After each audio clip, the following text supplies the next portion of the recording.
Hello दोस्तों, आज आपका बेस्ट क्लास में बहुत बहुत स्वागत है। आज अपन एक नया टॉपिक पढ़ेंगे। उत्तर प्रदेश यूपीपीएससी का जो प्रीलिम्स आने वाला है उसके लिए मोस्ट इम्पोर्टेंट क्लास होने वाली है। इस क्लास से समथिंग देखा जा रहा है, मैंने जैसा एनालिसिस किया है 70 से 80 क्वेश्चन 100% आते हैं। आपके लिए ये क्लास बहुत ज़्यादा इम्पोर्टेंट है।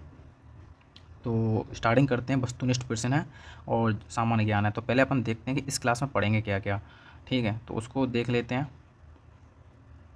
तो अपन पहले सबसे पहले क्लास में पढ़ेंगे कि संक्षिप्त अवलोकन। ठीक है, तो उत्तर प्रदेश का संक्षिप्त अवलोकन पढ़ेंगे। फिर दूसरा पढ़ेंगे अपन उत्तर प्रदेश का भौतिक विन्यास। ठीक है, सेकंड नेक्स्ट में फिर पढ़ेंगे अपन कि जलवायु एवं मृदा के बारे में। फिर नेक्स्ट पढ़ेंगे अपन कि प्राकृतिक वनस्पति एवं वन्य जीव के बारे में पढ़ेंगे। फिर पढ़ेंगे अपन नदियाँ, झीलें और आदि भूमियों के बारे में। फिर इसके बाद पढ़ेंगे कृषि एवं पशुपालन के लिए। फिर इसके बाद पढ़ेंगे अपन सिंचाई एवं बहुउद्देशीय नदी घाटी परियोजनाओं के लिए। और फिर पढ़ेंगे अपन पर्यटन, उद्योग, खनिज एवं ऊर्जा, परिवहन, इतिहास, कला एवं संस्कृति, नृत्य, उत्सव तथा स्थापत्य कला, इसके बारे में पढ़ेंगे। फिर साहित्यिक एवं पत्रिकाओं के बारे में पढ़ेंगे। फिर पढ़ेंगे अपन जनजातियों के बारे में, शिक्षा व्यवस्था और शोध संस्थाएं एवं संग्रहालय के बारे में पढ़ेंगे। फिर पढ़ेंगे राजनीतिक एवं प्रशासनिक व्यवस्था के बारे में, महत्वपूर्ण योजनाएं कौन कौन सी हैं उत्तर प्रदेश की। फिर जनगणना के अनुसार पढ़ेंगे, क्योंकि अभी नया जनगणना चालू होने वाली है। तो अभी 2011 का ही पढ़ना पड़ेगा। फिर बजट पढ़ेंगे लास्ट में एंड। ठीक है, इस क्लास में आपको कम्प्लीटली उत्तर प्रदेश की तैयारी की जाएगी और आपको छोटी से छोटी चीज़ों के बारे में बताया जाएगा और हर प्रकार की आपको सुविधाएं दी जाएंगी। और इसके साथ सी सेट को भी पढ़ाया जाएगा। सी सेट को पढ़ाने के लिए आपको क्या करना है कि आपको PYQ द्वारा बताया जाएगा हर चीज़ को, और प्रत्येक सवाल को आपको इस तरीके से बताया जाएगा कि वहाँ पर कम समय में आप पेपर कर लो सॉल्व। और इस क्लास को बहुत इंपॉर्टेंट क्लास रही है। जैसे कि अब मैं एग्जांपल दे देता हूँ कि कैसे क्वेश्चन आएंगे। क्वेश्चन आपको बताते हैं। देखो, एग्जांपल फॉर दिस के पहला क्वेश्चन है कि निम्न में से उत्तर प्रदेश में से कौन सा जनपद 4 राज्यों की सीमाओं को स्पर्श करता है। तो ये उसकी ज्योग्राफी के हिसाब से है। तो कौन सा देश है, कौन सा जिला है वहाँ का जो चारों सीमाओं से करता है। तो इसका सिंपल आंसर हो जाएगा सोनभद्र। सोनभद्र किस किस से अपनी सीमा टच करता है। तो ये मध्य प्रदेश से, छत्तीसगढ़ से, झारखंड से और बिहार से, ये 4 राज्यों से अपनी सीमा को टच करता है। तो इस वजह से इसका आंसर हो जाएगा बी।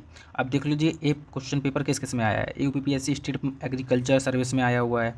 ठीक है, यूपीपीएससी मेंस जीएस फर्स्ट में 2015 में आया था। यूपीपीएससी RO F O के मेंस में फर्स्ट पेपर में आया हुआ था 2019 में। तो आप ये देख सकते हो कि कितना इंपॉर्टेंट क्वेश्चन है। तो इस प्रकार के आपको इंपॉर्टेंट क्वेश्चन कराए जाएंगे और इस क्लास का मकसद हो जाएगा आपको कि सबसे ज़्यादा ज़रूरी चीज़ों को बताना। नेक्स्ट क्वेश्चन है जैसे कि नोएडा उत्तर प्रदेश के किस ज़िले के अंतर्गत आता है। तो ये सिंपल है। जैसे कि आप दिल्ली के पास में रहते हो तो दिल्ली में जो नोएडा आता है ना, वो गौतम बुद्ध नगर के पास में आता है। तो ठीक है, और इसका पूरा नाम क्या है नोएडा का। तो new Okhla industrial development authority, और जो गौतम बुद्ध ज़िले के अंतर्गत आता है। और गौतम बुद्ध नगर की स्थापना वर्ष कितनी है। तो 1997 है। यह बुलंदशहर और गाज़ियाबाद जिलों के कुछ हिस्सों को मिलाकर की गई थी। किस किस शहरों को मिलाकर की गई थी। गाज़ियाबाद के कुछ जिलों को और तथा बुलंदशहर के कुछ जिलों को। नोएडा दिल्ली का लगभग 19 किलोमीटर दक्षिण पूर्व में स्थित है। किस कहाँ पर स्थित है। दक्षिण पूर्व में स्थित है। यह दिल्ली NCR राजधानी का क्षेत्र का भी हिस्सा होता है। तो आपने इतने तो कम से कम 5 पॉइंट यहाँ के देख लिया आपने। तो इस प्रकार अपन तैयारी करेंगे। एक क्वेश्चन आया तो उसके सारे डायमेंशन से अपन देखेंगे, और क्योंकि क्वेश्चन आगे भी बनेगा तो इसी प्रकार बनेंगे। अभी कितने सिंपल क्वेश्चन आया था कि उत्तर प्रदेश का राज्य पुष्प कौन सा है। तो सिंपल आंसर है इसका नाम पलास। अब ये पलास से कितनी बार क्वेश्चन आ चुका है देख लीजिए आप। असिस्टेंट ऑफिसर UPP कांस्टेबल हैं और इलाहाबाद हाई कोर्ट। तो इन चीज़ों में आ चुका है। अब इससे संबंधित कुछ पढ़ना क्या है अपन को। तो अपन ने जो याद कर लिया कि उत्तर प्रदेश का राष्ट्रीय पुष्प पलाश है, लेकिन इसका वैज्ञानिक नाम पूछ लिया तो उसने तो फिर बताएंगे अपन ब्यूटिया मोनोस्पर्मा। तथा इसके बाद उसने ये भी पूछ लिया कि पलाश को ढाक या टेसू टेसू का नाम से भी जाना जाता है। देसी भाषा में अपन जो बोलते हैं, गाँव की भाषा में, टेसू का पेड़ या डाक का पेड़ है।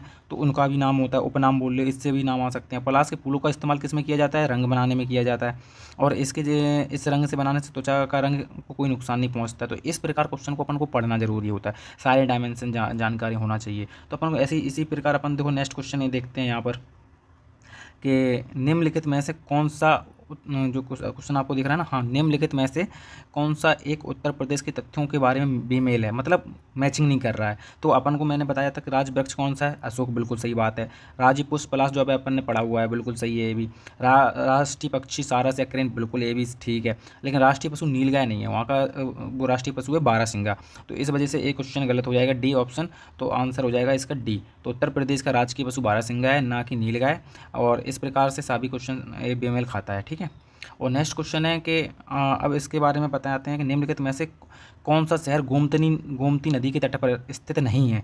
ये यहाँ पर देखो नहीं है के बारे में नहीं पूछ रहा, नहीं है के बारे में पूछ रहा है। तो यहाँ पर अपन को कॉमन सेंस कैसे लगाना है, देखो सबसे पहले नहीं के पूछ रहा है, तो देखो आपको लखनऊ का पता है, हाँ गोमती नदी के तट पर है। लखीमपुर खीरी का पता है कि हाँ ये भी है। जौनपुर का भी पता है, हाँ ये भी नदी गोमती नदी के तट पर है। लेकिन अयोध्या सरयू नदी के तट पर है, तो इस वजह से सी ऑप्शन इसका सही हो जाएगा। तो आपको इस तरीके से याद होना चाहिए, और नॉर्मल देखो बेसिक है। और जो अभी करंट में रहा भी है ये मुद्दा, तो अयोध्या से संबंधित कुछ और भी क्वेश्चन इस साल आ सकते हैं, तो उस पर ध्यान देना है। फिर नेक्स्ट क्वेश्चन है अपना कि उत्तर प्रदेश के किस शहर की सीमा हरियाणा से नहीं लगती है। तो आपको क्या करना है, नहीं लगती है किससे, हरियाणा से। तो आपको चेक करना है तो कौन सी सीमा नहीं लगती है। देखो मथुरा तो लगता है, सहारनपुर भी लगता है, गौतम बुद्ध नगर भी लगता है, तो बुलंदशहर नहीं लगता, ये इस साइड है अपना। तो इस वजह से ऑप्शन हो जाएगा इसका आंसर डी। और लेकिन देखो कौन कौन से शहर और भी लगते हैं, तो वो भी देख लीजिए। तो सहारनपुर बता दिया हमने, शामली लगता है, बागपत लगता है, गौतम बुद्ध नगर लगता है, अलीगढ़ लगता है, मथुरा लगता है। लेकिन बुलंदशहर हरियाणा की सीमा नहीं लगता है। और उत्तर प्रदेश कितने राज्यों से लगता है, सीमा साझा करता है, तो अपने 8 राज्यों से करता है, और एक केंद्र शासित प्रदेश दिल्ली के साथ लगती है सीमा। तो इस प्रकार आपको पूरा तैयारी सारे डायमेंशन से करना पड़ेगा। अब नेक्स्ट एक, उत्तर प्रदेश के प्रतीक चिन्ह क्या है, नहीं है, क्या नहीं है। देखो तीर है, मछली है, धनुष है, मोर नहीं है, तो इसका आंसर हो जाएगा डी। तो इस प्रकार आपको क्वेश्चन करना है। देखो इसमें बताया हुआ है कि राजीव पशु बारहसिंगा, राष्ट्रीय वृक्ष अशोक, राष्ट्रीय पक्षी सारस, राजकीय पुष्प पलाश, ये आपको बारे में सबके बारे में बता दिया। और इसके बाद लिखा हुआ है कि राज की प्रतीक चिन्ह में मछली और धनुष, ये लिखा हुआ है कि राज की प्रतीक चिन्ह में मछली, धनुष, तीर ये भी सम्मिलित है, ठीक है। फिर नेक्स्ट है अपना कि भारत में कौन सा राज्य अधिकतम राज्यों की सीमाओं को स्पर्श करता है। तो सिंपल आंसर ये कि उत्तर प्रदेश करता है, ठीक है।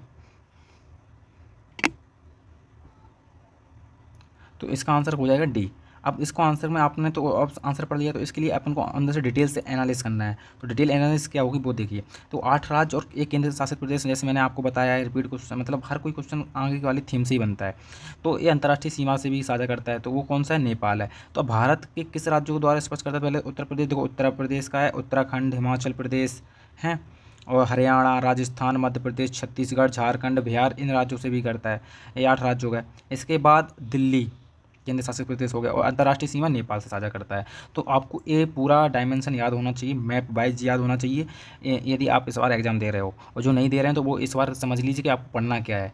पूरा डिटेल से एनालिसिस क्वेश्चन करेंगे, एक एक क्वेश्चन के बारे में बताएंगे, को क्या क्वेश्चन आ सकता है इन फ्यूचर वो भी बताएंगे।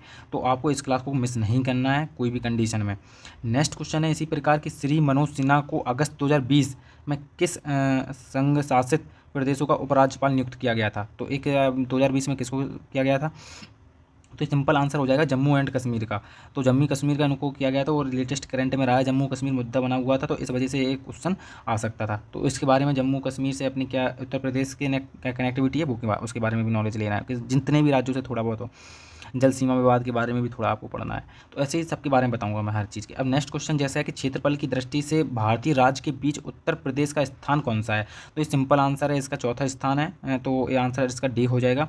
तो क्षेत्रफल की दृष्टि से उत्तर प्रदेश का चौथा स्थान है, और लेकिन क्षेत्रफल की दृष्टि में भारत का सबसे बड़ा राजस्थान कौन सा है, राजस्थान है, सबसे बड़ा राज्य राजस्थान है। और सबसे छोटा राज्य गोवा है, इसको याद रखो। जनसंख्या की दृष्टि से उत्तर प्रदेश पहले स्थान पर है, फर्स्ट स्थान पर जनसंख्या के हिसाब से, क्षेत्रफल के हिसाब से चौथा है।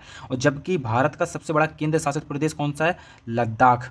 और जबकि सबसे छोटा है लक्षद्वीप, इनको भी याद रखना है। तो इस तरीके से आप पढ़ाई करोगे ना, तो सारे डायमेंशन आपको याद होने चाहिए। इसके चाहे आप नोट्स बनाओ, चाहे हम आपको नोट्स शेयर कर देंगे। फिर नेक्स्ट क्वेश्चन है अपना कि, एक मिनट, हाँ कैमरा हो गया था, हाँ अब देखिए किस प्रकार एक मिनट कैमरा हिल गया था, हाँ अब ठीक है।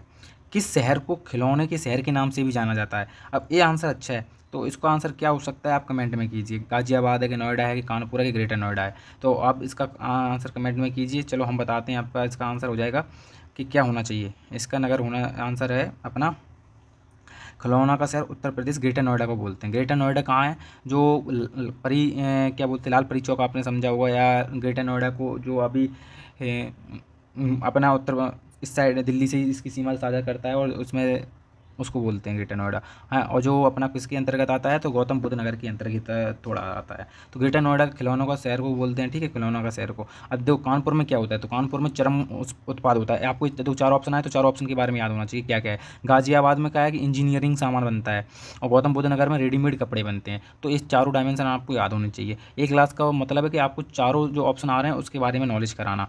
फिर नेक्स्ट क्वेश्चन है, जैसे आपको देख सकते हो कि उत्तर प्रदेश के साथ सबसे कम सीमा वाला राज्य है, तो सबसे कम सीमा वाला राज्य कौन सा है? तो सिंपल है, आपको जो आंसर हो जाएगा इसका हिमाचल प्रदेश हो जाएगा। एक सबसे कम सीमा साझा करता है। और अब देखो इस प्रकार कैसे कैसे राज्यों को सीमा साझा करते हैं वो देखिए।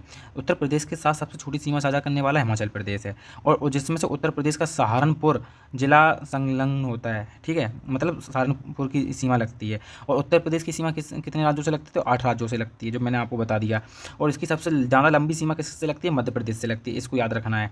और इसके बाद एकमात्र सोनभद्र जिला है जिसकी सर्वाधिक 4 राज्यों से सीमा लगती है, इसको भी याद रखना है। सबसे पहला क्वेश्चन मैंने यही कराया था, किन किन राज्यों से लगता है? छत्तीसगढ़, झारखंड, बिहार और मध्य प्रदेश, इन 4 राज्यों से लगती है कि सोनभद्र जिले की सीमा, ठीक है, इसको याद करना जरूरी होता है। अब नेक्स्ट क्वेश्चन हो जाएगा।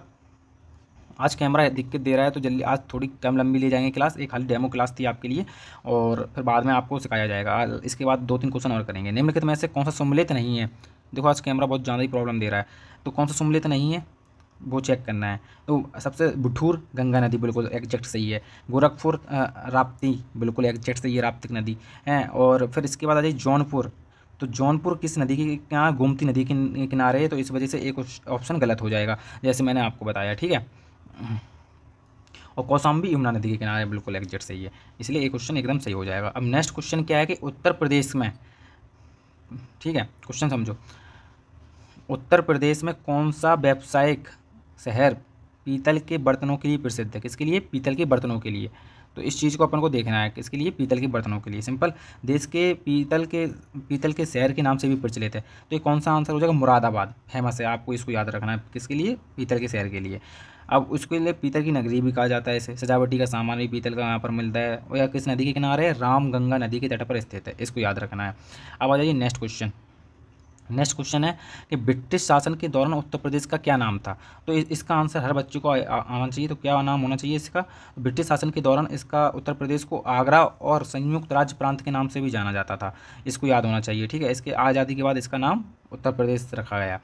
उत्तर प्रदेश में राजकीय कार्यों को में किस भाषा का प्रयोग किया जाता था? तो किस भाषा का प्रयोग किया जाता था? तो ये अपनी हिंदी है, ठीक है। पूरा उत्तरी जो क्षेत्र है ना, पूरा हिंदी का प्रयोग सबसे ज़्यादा करता है।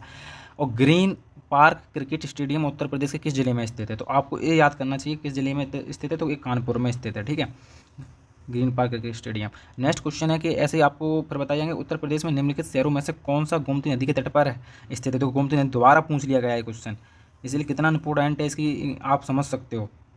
तो वाराणसी यहाँ पर तो गंगा नदी के तट पर है, इस वजह से इसका आंसर क्या होना चाहिए? दो, गोमती नदी पर वाराणसी हो गया। मथुरा नदी, मथुरा कौन सी? यमुना, जो यमुना नदी फिर दिल्ली में एंट्री कर जाती वो।